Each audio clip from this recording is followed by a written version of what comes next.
ہماری یہ مجلسیں، ہمارے یہ پروگرام، ہماری یہ صف آزاد در واقع زمانے کے امام کی ابتدا ہے، جو کہ اصل میں وہ عزادار ہے،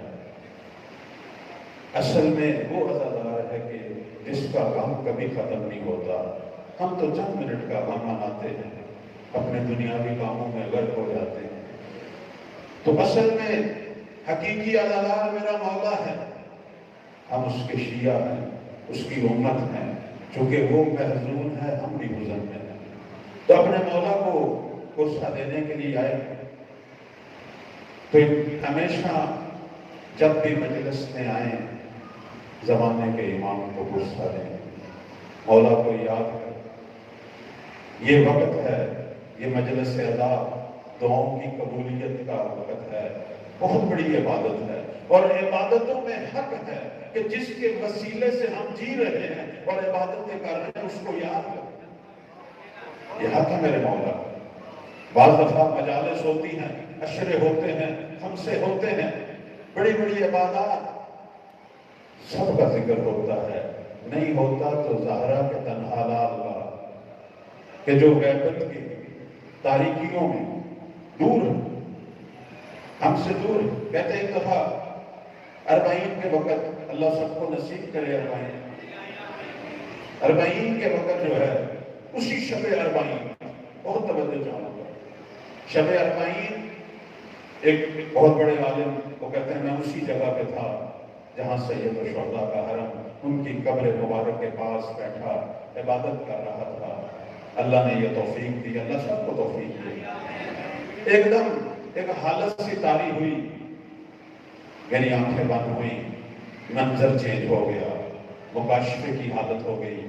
دیکھا حرم کے اندر لوگ عبادت کر رہے ہیں، ایک بڑی پرنور ہستی میرے سامنے بیٹھی ہوئی ہے۔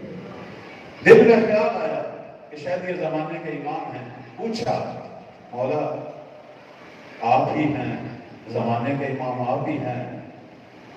تو بڑی محزون سی آواز میں کہا اے مومن، اشیاء میں ہی ہوں تیرا امام۔ کہنے لگا مولا اربعین لاکھوں کروڑوں شیعہ کربلا بھری ہوئی ہے، مولا اتنے چاہنے والے ہیں۔ میں ایک بڑی الگ سی حقیقت کی طرف اشارہ کر رہا ہوں عزیزاں، بہت ہی معذرت کے ساتھ، یہ میرا وظیفہ ہے۔ کہنے لگا مولا دنیا تو بھری ہوئی ہے، آپ ظہور کیوں نہیں کرتے؟ ہو سکتا ہے آپ کا میرا سب کا یہی سوال ہو۔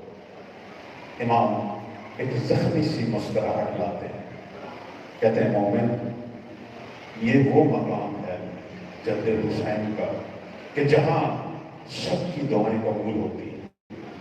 یہ تو اہل سنت بھائی بھی مانتے ہیں کہ وہ جگہ زمین پر جہاں دعائیں قبول ہوتی ہیں ایک گنبد سید الشہداء ہے۔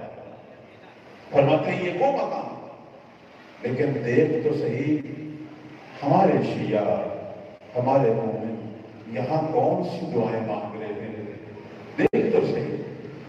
اپنی اپنی دعائیں لے کے آئے ہیں، پتہ نہیں کہاں کہاں سے، دنیا کے کس کس کونے سے، سب دعائیں مانگ رہے ہیں، ساری دعائیں مانگی جا رہی ہیں، میرے ظہور کی دعا نہیں مانگی جا رہی۔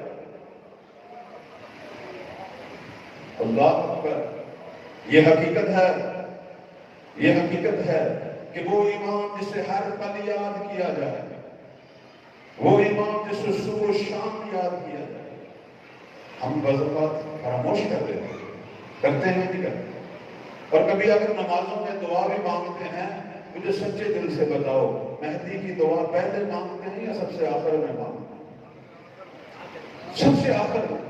کتنا بڑا المیہ ہے، کتنا بڑا المیہ ہے عزیزان، کہ مہدی کی دعا سب سے آخر میں، پھر ہم کہتے ہیں ظہور کیوں نہیں ہو رہا؟ خدا کیسے اسے ظاہر کرے کہ جس کی دعا سب سے آخر میں؟ اللہ کو پتا چل جاتا ہے اس قوم کی آخری ضرورت مہدی ہے، نہ پہلی ضرورت۔ میری بات تک پہنچے ہیں، میری بات تک پہنچے ہیں کہ جب ہم اپنی دعائیں اللہ کی بارگاہ میں ہاتھ اٹھاتے ہیں، یا اللہ میرا بیمار ہے شفا دے، خدایا اولاد نہیں ہے، خدایا رزق نہیں ہے، جب یاد آتا ہے آخر میں کہتے ہاں ایک غائب ہے اس کے بھی ظہور میں تعجیل کر. تو جس قوم کی آخری خواہش مہدی ہو اللہ ان کے لیے مہدی کو ظاہر نہیں کرے گا, نہیں ظاہر کرے گا.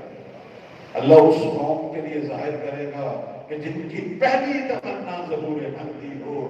خدایا ہماری پہلی تمنا ظہور مہدی ہے, ہماری زندگی میں ظاہر کر. اس دعا کی قبولیت کے لیے سلوات